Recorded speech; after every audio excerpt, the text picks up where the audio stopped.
The waiter placed the coffee on the table, curling his lips in a sneer. "Your kind doesn't usually belong in places like this," he muttered, just loud enough to be heard. She thought lying would save her. Instead, it trapped her. The morning shift at Harvey's diner was always the same: greasy bacon sizzling on the griddle, the bitter scent of overbrewed coffee, the low hum of half-awake customers flipping through newspapers. Plates clattered in the kitchen, orders were barked out, and for Lena, it was just another day of balancing trays and faking a smile while her life unraveled. Rent was overdue. Her son's fever refused to break. She had no money for a doctor, no sleep, and no way out. Then he walked in. Sharp suit, expensive watch, that air of "I own this place" entitlement. Lena had dealt with his kind before, the ones who snapped their fingers if their cups weren't refilled fast enough, who never looked at the servers, as if they were furniture, not people. She hated them, but tips were tips.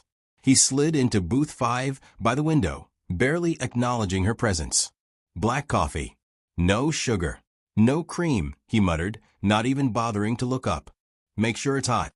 Lena gritted her teeth, but did as she was told. She steadied her hands, carefully pouring, because the last thing she needed today was another problem. But just as she turned to leave, his voice cut through the dull chatter of the diner. "Try not to spill it this time." Something inside her snapped.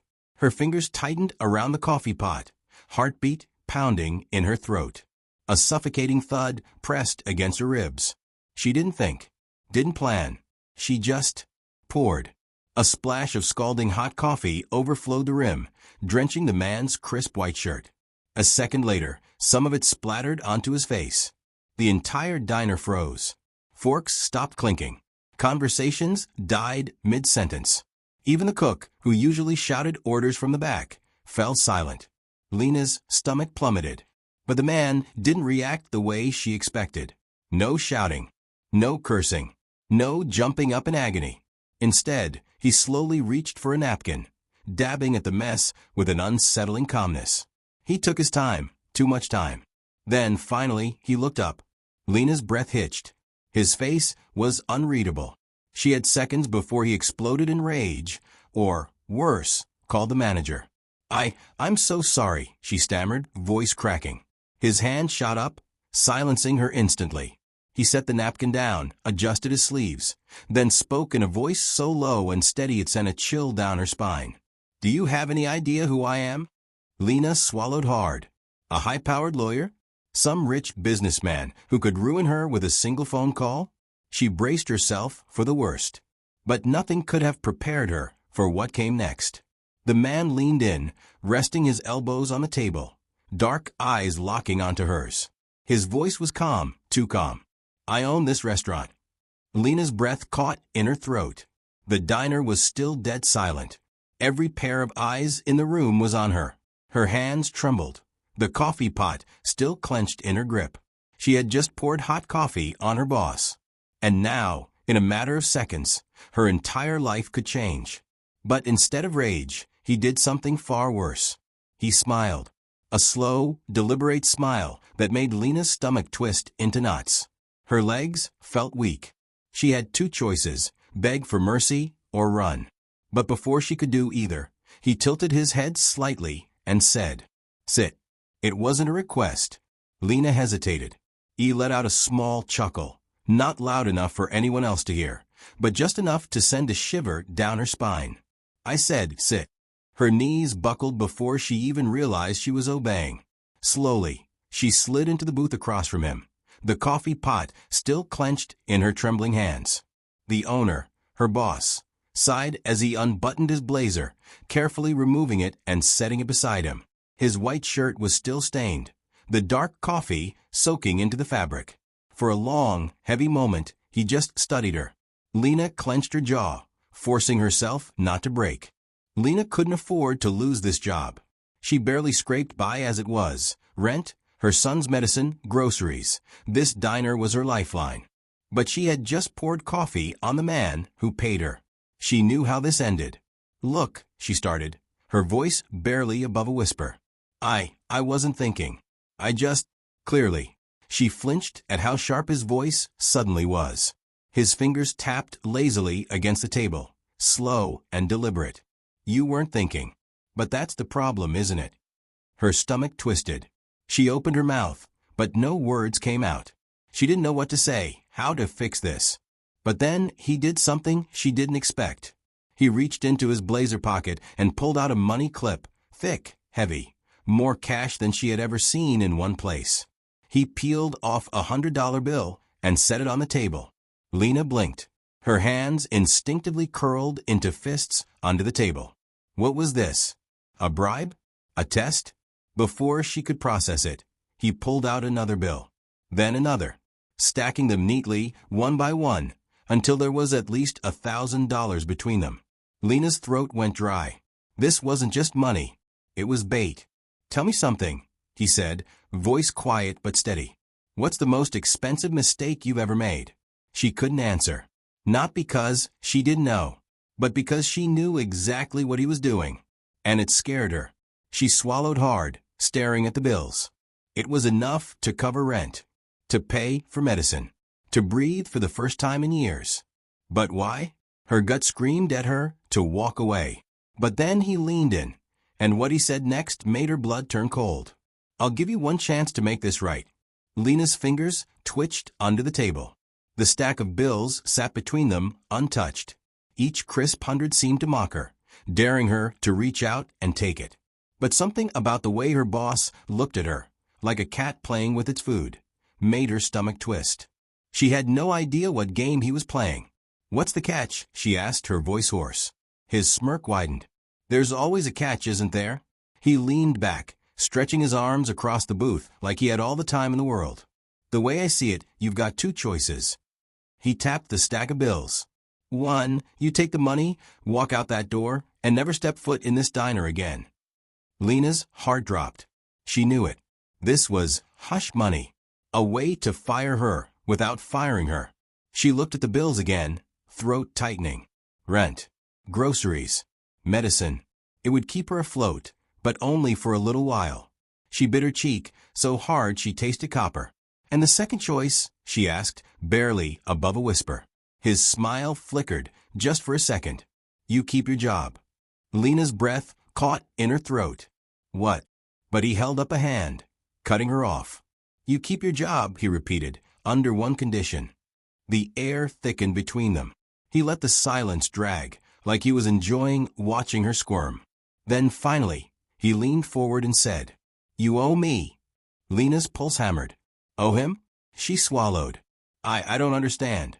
Her boss studied her, dark eyes unreadable. Then he exhaled, shaking his head slightly, like he was disappointed. I gave you an easy way out, he said, nodding toward the money. You don't want it? Fine. That means you belong to me now. Lena's skin prickled. She hated how he said that. Not in the way you're thinking, he added, almost amused. Relax. I'm not some creep. But somehow, that didn't make her feel any better. What do you want? She forced herself to ask. The owner reached for his napkin again, folding it neatly before setting it aside. Then he looked her dead in the eye. I need someone who follows orders. No questions asked. Lena's stomach twisted. This was wrong. Every bone in her body screamed at her to grab the money and run. But her son was at home with a fever, and she had nothing else. She forced herself to hold his gaze. What kind of orders? His smirk returned.